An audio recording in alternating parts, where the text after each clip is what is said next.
Hello and welcome to another TFT mini. Today we're going to be talking about tempo.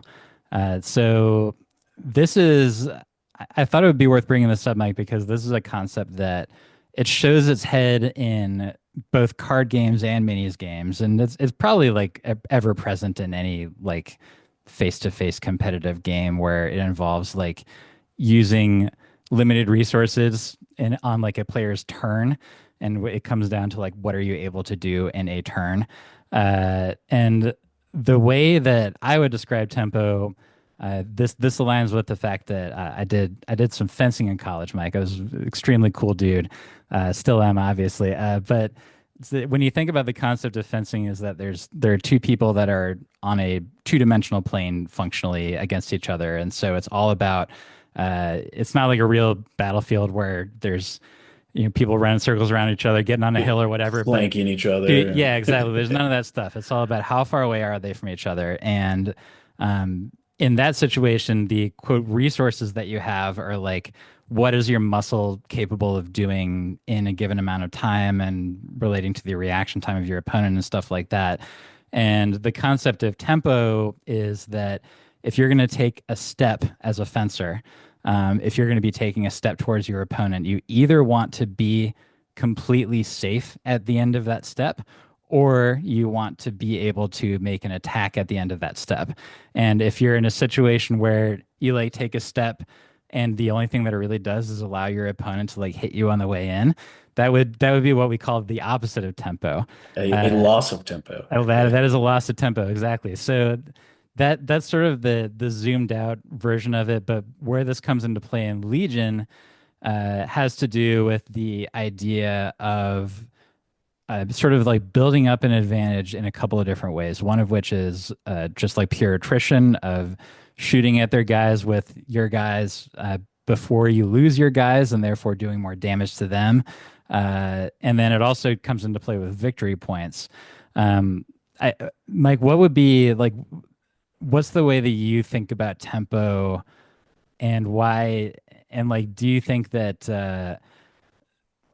do you think that it particularly matters in deployment, especially? That's sort of a leading question. But go ahead, Mike. I mean, I think the answer is yes, it matters in deployment, absolutely. But I think when I think about tempo, it's all about making sure that you are creating a snowball effect, Right. is essentially what you're trying to do, and preventing your opponent from snowballing too, right? I Yes. think that both of those things are relevant, particularly when we're talking about deployment. Um, you want to basically prevent your opponent from gaining. My objective on most turn ones, at least until like the last two activations of the turn, is to prevent my opponent from gaining tempo, which means I don't want to put my units where my opponent can shoot them, right? Correct. Which would allow them to gain tempo. Um, by contrast, at the end of turn one, if I'm feeling like we're in a safe position and I have an opportunity to gain some tempo by they maybe poked a unit out too far, I might be looking to move my units onto the board and actually gain a little bit of tempo at the end of the turn by killing some models that they might not be able to hit me back with, right? Yeah. Um, And and so like when we talk about it mattering in deployment, the the first stages of deployment in many games is often about like getting a unit onto the board and as close to the objectives as possible in a way that at least severely limits, if not completely excludes, the idea of them being shot by your opponent's units that are coming out later. Um, in games where everybody's just running a bunch of range two Wookiees, like that's different. And then like that's a situation where everybody's like going for pure positioning in round one. it But will vary usually, from game to game. yeah, exactly. Usually there's something that's going to be a range, either a range four threat or a range three threat with a scout move, and or like has a big base. And so those are the situations where you do need to worry about those units, which are typically going to come out late, right? Because that's a tempo thing, because the later that long range unit comes out, the more options they have in terms of picking the exact right target that they want to shoot at, which means that we're probably going to do a whole other mini TFT mini on like deployment timing and the way that we think about that. But it doesn't just matter in deployment, of course. Round two also especially matters when it comes to tempo. I, And I dare say that round two is, if you that's the were to tempo turn. yeah, the turn, it would be tempo turn, right? Yes. And that's where it starts to matter in the sense of when you have multiple units that are under threat, uh, you like the math shifts a little bit to where it's less about sort of denying your opponent the long range shot with their big things. When you start round two, your opponent often already is going to have an opportunity to get one of your guys. And if that is a unit that has potentially a lot of attack dice that it could lose very quickly if your opponent gets a big attack on it, then you really want to activate that one early to sort of like dump all of his attack dice out and make it so that if your opponent did want to shoot that juicy target, that they would shoot at it after it activated, which relates to another big like concept with tempo, which is that if there's if there's two units that are of equal overall value, that you have a choice to shoot at, like shoot at the one that hasn't activated yet, because not only are you taking away minis from that unit potentially, but you're taking away their attack dice, which is going to take away from the amount of minis that you're going to lose, which factors into that snowball effect. So this is I would go why, even farther than yeah, that. go ahead. In saying that tempo is often so important that regardless of the value between those two units, you should shoot the unactivated one the majority of the time. That's fair. I think yeah, I was making the sort of like 100% declarative statement, but yeah, even though like you might have a really juicy target that you're going to be scared of next round, but it already activated, and then you have like like a naked rebel trooper that hasn't activated yet, but that you may have a chance to completely wipe it out. Yep. Or, yeah, at the very least, given that it's a rebel trooper, you could be suppressing it to the point that it is unlikely to be able to double move onto the point to contest it that round, which is probably what it wanted to do anyway. Uh, you probably would often want to shoot that rebel trooper instead of shooting something like Bad Batch. And if you're worried about the Bad Batch, then you may just decide that it would be too much of an upfront cost for you to try to kill it. So you're just gonna like go melee it with your naked B1 squad and let them slap each other for the rest of the game. Yeah. Um, and so yeah, like when it comes to the tempo stuff, definitely trying to either wipe out or suppress unactivated units or just get minis down on unactivated units is usually going to be a better game plan. I also think you brought up a really good use case of tempo that doesn't have anything to do with actually doing damage to your opponent. Like Right. engaging Bad Batch with a B1 squad is a form of tempo. You are taking away tempo from your opponent by Correct. basically making it so that their like high damage piece can't actually do the thing that it's designed to do, right?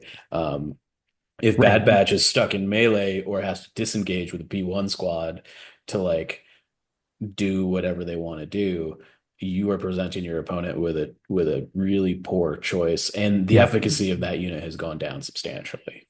Yep.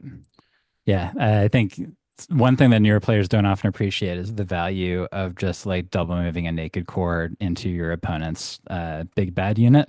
Or like a unit leader, right? Like you're like, Yeah. alls I have left on this unit is a unit leader. What is like shooting with that unit is like Oh, generally yeah. Yeah, not super exactly. great unless it's like Ahsoka or Fives, whatever.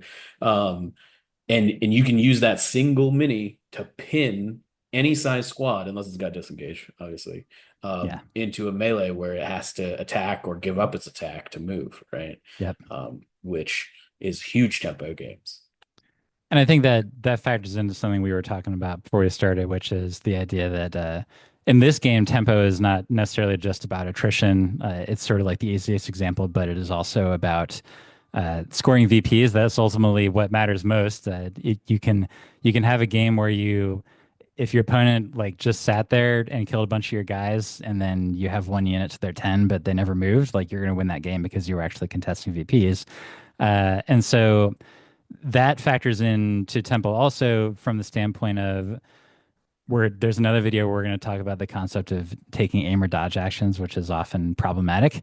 But on that round one, I think that there can be an instinct for a lot of us to like do a move dodge because that that like keeps us safe. And sometimes it's the right thing to do if it means that you're not going to like get shot by a sleeper cell, for instance. Yeah, and if you're Uh, like a clone, like there's some like, yeah, exactly. right? There's some other reasons for sure. So we'll get into that in that episode. But you know, the ideal is to be moving like if you're not going to be able to shoot anybody, and even sometimes if you are going to be able to shoot somebody, but it wouldn't be a good or a particularly useful shot from a tempo standpoint, and that by shooting that unit would be more exposed next turn. Double moving to be as close to the objective as possible while being completely safe is often like just straight up the best possible move that you can make. And again, we're talking about deployment in particular, because I can certainly speak for myself. When I was early in the new version of Legion, I was too conservative because my brain was an old version of Legion, Sure. We just and I was, sat across the table yeah, from each other shooting. exactly, just shy each other. And then by round two, especially, I was just noticing like, oh, my guys are more than my guys That- have to either double move or like and they have to double move in order to get into a point when if I had double move the previous turn, I could just do a move shoot and be on the point, which yeah. would be way better. Yeah, I definitely think that when you're thinking about tempo and when you're learning how to like gain tempo in games, one of the things you should be focusing on is 98% of the actions you take should be moves or shoots or moves or attacks, I guess.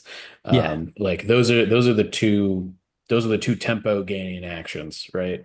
Yep.